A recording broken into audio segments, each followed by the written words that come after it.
Welcome to part one of our series on IND AS 105 Non-Current Assets Held for Sale and Discontinued Operations.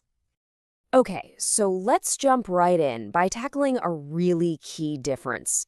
When is something that's held for sale just regular old inventory? And when does it fall under this special standard, IND AS 105? Well, think about Maruti Suzuki. Their whole business is making and selling cars. For them, cars are inventory, plain and simple, and that's all covered by IND AS 2. But now, picture a company like TCS. They might buy the exact same car, but they're not selling it. They're giving it to their executives to use.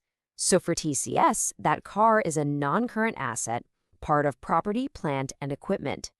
Now, if TCS decides to sell that car, it's not a normal sale for them.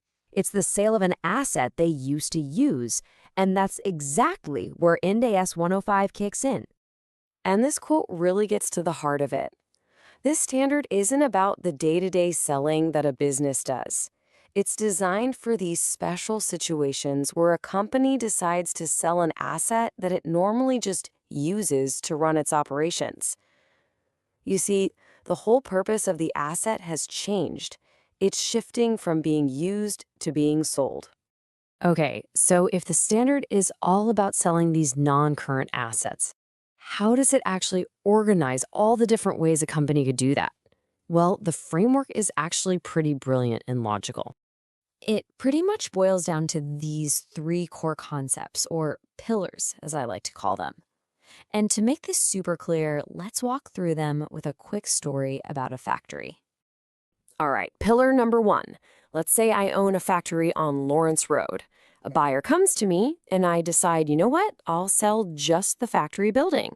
Not the machines, not the stock inside, just the single building. That's it. This sale of one individual non-current asset, that is what the standard calls a non-current asset held for sale, or NCHFS for short. Okay, now for pillar two. Imagine a different buyer comes along and she says, hey, I don't just want the building, I want the whole shebang. She convinces me to sell the entire factory as a complete package deal. The building, the machinery, the inventory, the software, she'll even take over the factory's existing loan. This whole bundle of assets and liabilities all sold together in one go. That's what we call a disposal group held for sale. So here's the crucial thing to remember about a disposal group. It can be a real mix of items. You can have current assets like inventory in there, and even liabilities. But for the whole package to fall under the rules of IND AS 105, there's one golden rule. It has to include at least one non-current asset. And that brings us to our third and final pillar. Let's expand our story. Say my business is doing well, and I now have a second factory over in Mangalpuri. Another buyer approaches me with a massive offer. But there's a catch. She wants to buy both factories, which would basically mean I'm shutting down my entire operation in the Delhi area. And this perfectly illustrates a discontinued operation. You see, this is way bigger than just selling off some assets. This is a huge strategic decision to exit a major line of business or get out of an entire geographical area. We're not just selling a factory anymore. We're effectively closing a major chapter of the business itself. Okay, we've been throwing around this term non-current asset a lot, but that begs a pretty important question, right? Who even gets to decide what is non-current in the first place? Which accounting standard has that power? Well, the answer to that is IND AS 1. Think of it as the master rulebook for the balance sheet.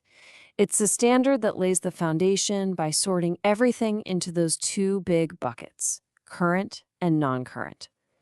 IND AS 105 then comes along and builds on top of that, giving us the specific rules for those non-current assets that are making the switch from being used to being sold.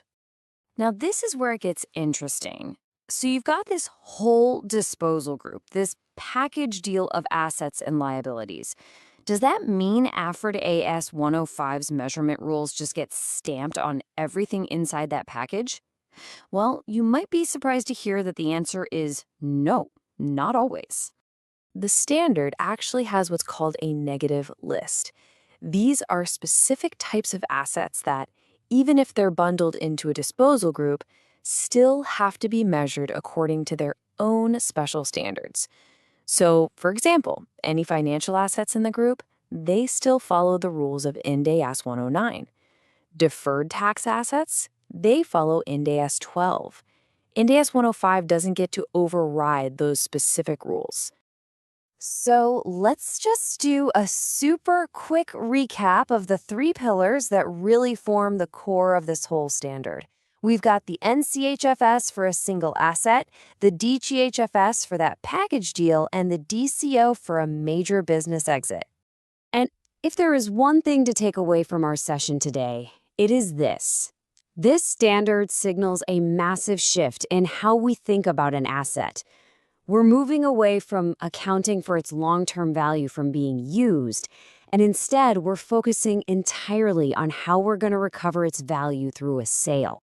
So, we figured out the what. We know the key players, the assets, the groups, the operations, but that leaves us with a huge question. What about the when? What's the trigger? When do you officially flip the switch and classify an asset as held for sale? We're going to dive into all those classification rules in part 2. Now that's done, before you go next part, refer your textbook thoroughly. It's very important for exams. And write down some notes to make your revisions quicker. See you in the next part.